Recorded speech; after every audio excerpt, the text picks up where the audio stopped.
No more excuses. Make your wish. Hello and happy Halloween to everybody from Remember the Great Sports. Every year around Halloween I try to do a Halloween themed video on my channel, and obviously it has nothing to do with sports. But you know, one of the things that I've talked about on my channel is I have a love of, you know, movies and video games, comic books, you know, not just sports. And that's why I sprinkle some content in every now and then. But I'm going to share with you a recent pickup, an autograph that I got. If you guys remember last year, I shared a John Carpenter autographed comic books that I picked up. I'll link that down here. You guys can check that out. I was a little late on the Halloween video, but I did get it posted. Anyways, check that out if you're a John Carpenter fan. But what if I were to tell you that there's a movie that was produced in the late 1990s, and it really hasn't translated well technology-wise, you know, graphics-wise. This is kind of the early stages of CGI, so some of the stuff is kind of a little cheesy in the movie, I'm not going to lie. But what if I told you there's a movie that Wes Craven worked on that had Kane Hodder, who played Jason Voorhees, that has Tony Todd, who was the Candyman, and also has Freddy Krueger himself, Robert Englund, all in the same movie? You're going to be like, oh my gosh, that's like got to be the greatest movie ever. Well, not necessarily. But this movie holds a special place in my heart because I saw this movie for the first time on the recommendation of a coworker. I am talking about my most recent pickup, Wishmaster, signed by the Djinn himself, Andrew Divoff. And a coworker of mine, I still own this, still to this day. This is when I first got my DVD player. I was working at a big box retail store, and a coworker of mine and I were going through the electronics area, and I bought my first DVD player. It was a display model. It was on clearance. It probably cost me 40 bucks, you know, something like that. Maybe 50, 60 bucks out the door with employee discount and all that stuff. But I said, well, now I need some DVDs. And my coworker pulls this off the shelf. And he's like, you got to check this out, Wishmaster. I'm like, Wishmaster? What in the hell is that? That was kind of my first reaction to that. I'm like, I don't even know who, what, huh? He's like, well, it's a Wes Craven. I'm like, well, I got my attention right there. You know, just say Wes Craven. That's like saying John Carpenter. Okay. Now you got my attention. Well, this is the 2-pack, Wishmaster 1 and Wishmaster 2 on DVD, and it's one of those dual-sided, I don't want to touch it because I don't want to get my fingerprints on it, but it's one of those dual-sided DVDs with a movie on each side, and then it's got the insert in there, you know, back when movies used to have inserts, and kind of gives you a synopsis on the inside of Wishmaster. And I mean, I bought this, I took it home, and I watched it, and I ultimately fell in love with Wishmaster and everything involved with it. Well, I kind of put that on the shelf with all the rest of the horror movie DVDs, you know, Friday the 13th and Nightmare on Elm Street and all that, and I just kind of forgot about it. Well, over time, in my earlier 20s, I decided to collect some autographs of some people, and I did actually wind up picking up Andrew Divoff signed cards, and this is Andrew Divoff. Just so a lot of people, you know, I'm not gonna ruin the story for you, but I highly recommend watching this movie. At least give it a try. It's a short movie. It's only an hour and a half long, but the nostalgia, if you're a horror fan, is why you need to watch this movie. And the reason for that is, I just mentioned those 3 horror icons that are in this movie. You would not believe the cameos of the people that are in this movie.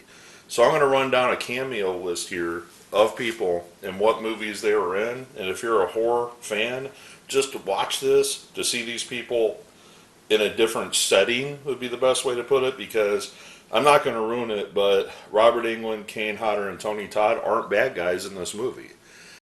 You're so used to seeing them being the villain or the, the horror icons that they are, but they're just regular guys in this movie, and that's the uniqueness of this. But just to name a couple other people that make cameos in this.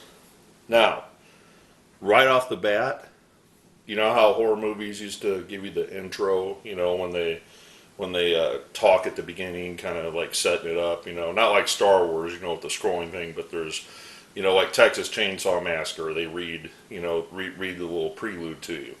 Well, if you listen closely, the guy talking is none other than the tall man himself, Angus Scrimm. So I just pulled out my Angus Scrimm sign cards here, but Angus Scrimm, known for Phantasm, is right off the bat. They kick you right there. Say, here's Angus Scrimm's voice. Listen. And if you get a chance, definitely see if you can see that. If I can find it, I'll link it down here at the bottom. But some other people that are in this movie that you're going to recognize the names. Tom Savini. Yeah, that Tom Savini. He makes a little small appearance in this movie. Don Hicks from Evil Dead 2. Also in the Evil Dead realm, Ted Raimi, Sam Raimi's brother. Now, Ted Raimi has a small part, and I'm not going to ruin it, but he has a couple cameo spots in the movie.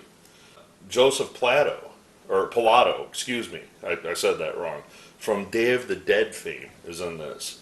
Buck Flower from They Live, among some other movies. He's in They Live. I want to say he's Back to the Future, not a horror movie, but he's in that.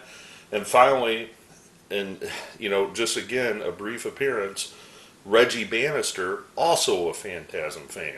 So I mean, the best way I could explain this movie, Wishmaster, is think of like the Expendables, but but the horror movie version of the Expendables. And if you've seen Expendables, you know what I'm talking about. But there's just so many name drop people that are in this movie, and it's a shame because the movie's not the greatest. It didn't stand up the test of time when it comes to horror movies. Not like Nightmare on Elm Street or Friday the 13th or Halloween or any of those. Evil Dead, you can still watch to this day. Watch any of those AMC classic movie marathons, you'll catch any of those, but very rarely do you see Wishmaster, shown. And part of the reason for that, I think, is because the sequels are just so bad. I mean, this came out in 1997, the first one, and then I think a couple years later, if not else, they had the sequel, and then they came out with a 3 and 4. By the time 2002 rolled around, there were 4 Wishmaster movies within an 8-year period. Now, some people might be like, well, that's great. Well, not necessarily, because as the series goes, the stories only get worse. And one of the biggest omissions from Wishmaster 3 was Andrew Divoff did not reprise his role. They changed the actor that played Wishmaster. And according to Wikipedia, and again, I don't know fact versus fiction when you go to Wikipedia, Andrew Divoff had a screenplay that he wanted, Wishmaster 3 to be. Like, he wanted to be a little more in creative control, would be the best way I could put it. And the company that wanted to green light Wishmaster 3 didn't necessarily see eye to eye, no pun intended, since he's wearing an eye patch there, didn't see eye to eye with Andrew Divoff, so Andrew Divoff didn't want anything to do. I mean, it was not like they were fighting and spitting at each other, but it was like, you know what, you go do your Wishmaster thing, I've got my script, give me a call, type of thing. And they went with the Wishmaster 3 sequel, and then Wishmaster 4. Now, I bring up Wishmaster 4 because I actually happen to own that one. I do not own Wishmaster 3. I've never actually seen it. If I have, I rented it long ago. And you know how sometimes you rent movies and you're like, oh man, I'm never going to watch that again. Well, that's kind of where Wishmaster 4 is in my catalog. It's like, well, I own it, but I'm going to spend time watching a movie I like as opposed to watching something that I know is just going to be a task to get through. Now, I certainly hope I didn't pay $5.99 for that. I hope I did not.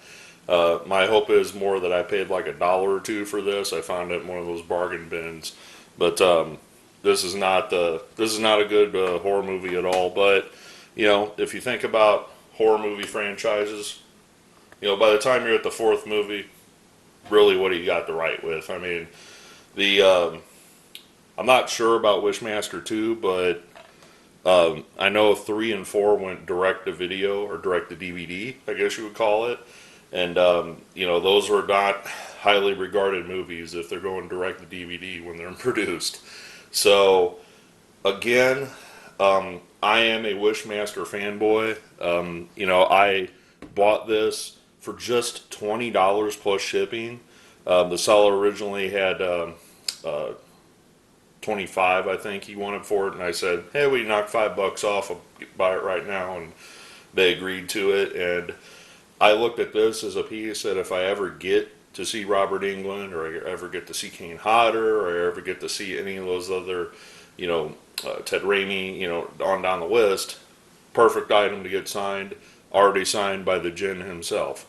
Now, to wrap this up, not to get too long-winded, I highly recommend giving this a chance. If you've never seen Wishmaster, it's only an hour and a half long. If you think of it this way, that's no different than watching a couple episodes of Creep Show or something like that on Netflix, or whatever channel carries Creep Show now. I'm sorry, I don't know.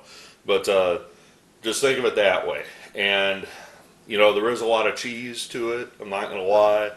But you got to also remember the era when this was made. They worked, they used what they had, technology-wise. Another thing I wanted to say, if you're a horror movie fan, to name drop a couple other people that are in this, or let me say behind the scenes, be a better way to put it. Robert Kurtzman worked on this. He's known for many projects. More importantly, the special effects are awesome in this. How do I say it? The kill shots, the one of the greatest ever worked on this, and that's Greg Nicotero. So if you're a Walking Dead fan, any of the stuff that Greg Nicotero worked on, he worked on this movie too in the special effects. So even if you don't like the CGI side of the stuff, if you watch the Greg Nicotero stuff, that's well worth it. Some of the other behind the scenes people from when I read on Wikipedia and such, people that worked on Evil Dead, people that worked on so many other movies worked on this movie. Unfortunately, this one has kind of fallen to the side because it's really not a very popular movie, but always holds a special place in my heart for number one, being one of the first DVDs I ever bought. Number two, Andrew Divoff, being a kick-ass actor. I think he's so underrated in the roles that he's played. He's played a lot of villains, let's put it that way.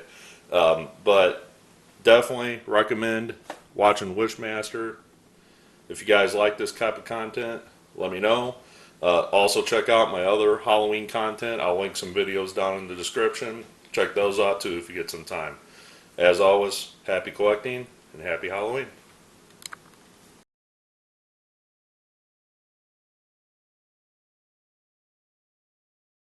Make your wish.